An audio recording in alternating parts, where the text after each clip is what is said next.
qui envahissent.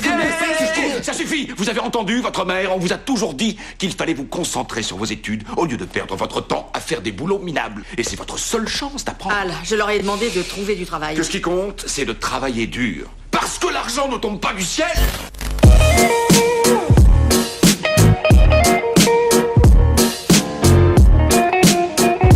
Peut-être la caricature de la génération Y, comme on la présente aujourd'hui, côté impatient, technophile, éternel insatisfait, la bougeotte. On peut être amené à penser que ce sont des feignants, sauf que finalement aujourd'hui rien que de choisir un métier, c'est pas avoir la certitude de trouver un emploi à la clé.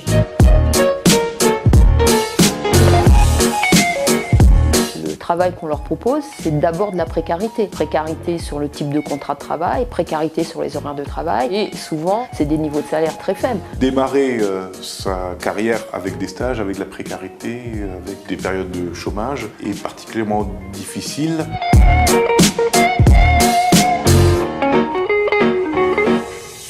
As-tu des projets d'avenir un petit peu? J'espère que ça va s'arranger. Oui, t'espères. Eh ben, nous aussi, on espère pour toi que ça va s'arranger. Beaucoup de jeunes qui choisissent leur orientation en fonction de il y a des débouchés ou il n'y en a pas. Du coup, on fait un choix plus par peur du chômage que par réelle conviction ou réelle envie d'aller dans une filière. Il y a des formations où il est compliqué de percer. Quand ça avance pas, bah forcément il faut passer à autre chose et ça passe aussi par ce phénomène-là, à savoir aller chercher un job qui n'a rien à voir.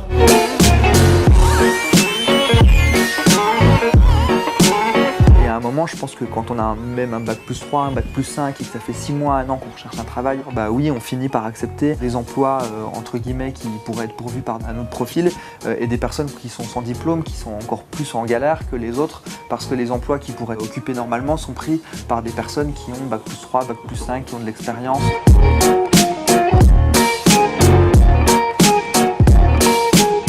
Les jeunes aujourd'hui, ils acceptent des conditions de travail qui leur sont très défavorables. Je pense à tous ces contrats atypiques, le volontariat en service civique par exemple, où on gagne 573 € par mois, bien en dessous du seuil de pauvreté.